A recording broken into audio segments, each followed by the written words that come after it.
నేను ప్రార్థన చేసుకున్నాను. నమస్కారం.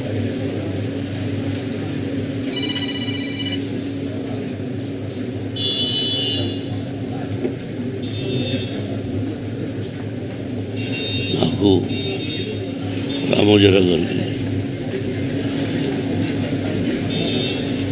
42 years హనుమంతరావు.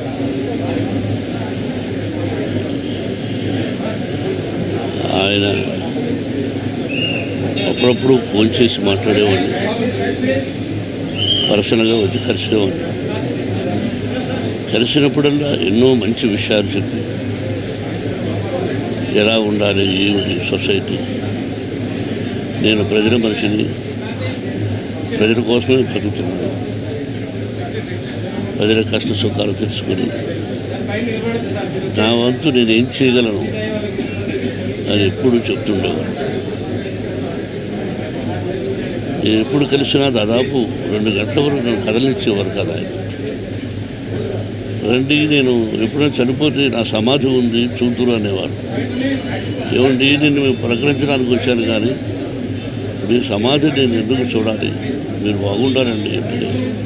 ఎందుకు మీరు ధైర్యస్తులు కదా, ఎందుకు అది పిరియతనంగా ఉంటారు, రండి నేను ఎన్నోసార్లు పిలిచిన రాను సార్ అని చెప్పడం జరిగింది. ఆయన లోటు మా కుటుంబానికి కాదు, యావత్ ప్రపంచానికి తీరని లోటు. ఇది సామాన్యమైన విషయం కాదు. ఈ స్టూడియో ఒక్కరి వల్ల అయ్యే పని కాదు. ఒక్కరిది ఓన్లీ వన్ మ్యాన్ ప్రపంచంలో చాలా గొప్ప వ్యక్తిగా పేరు సంపాదించారు. ఆయన ఎక్కడున్నా ఆయనకు మనశ్శాంతి, కుటుంబానికి మనశ్శాంతి, ఆయనకు ఆత్మశాంతి జరగాలని భగవంతుడు కోరుకుంటున్నాను. It's a great man. పత్రికా రంగంలో రారాజు, అలాగే స్టూడియో అధినేతగా కూడా రారాజు. సరే,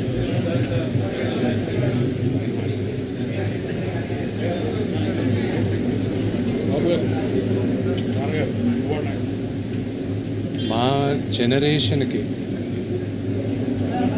మేమందరం చిన్నపిల్లలం, పెద్ద పెద్ద నటీనటుల ముందు మాకు ఒక లెజెండ్, మా ముందు జనరేషన్ కూడా, మా ముందు తరానికి కూడా ఒక మహానుభావుడు అని అందరూ చెప్పే వ్యక్తి రామోజీరావు గారు.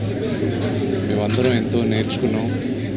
ఆయన వేసిన బాట ఇంకా ఎన్నో జనరేషన్స్ కూడా అది పాటిస్తూ ఉంటారు.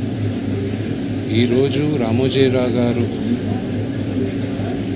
పోయిన దానికి ఆ లోటు ఒక తెలుగు రాష్ట్రానికే కాదు, యావత్ భారతదేశం గర్వించదగ్గ ఒక మీడియా బ్యారన్, ఒక వండర్ఫుల్ హ్యూమన్ బీయింగ్ మనం అందరం కోల్పోయాం. మా మొత్తం తెలుగు ఫిలిం ఇండస్ట్రీ అంతా మేమందరం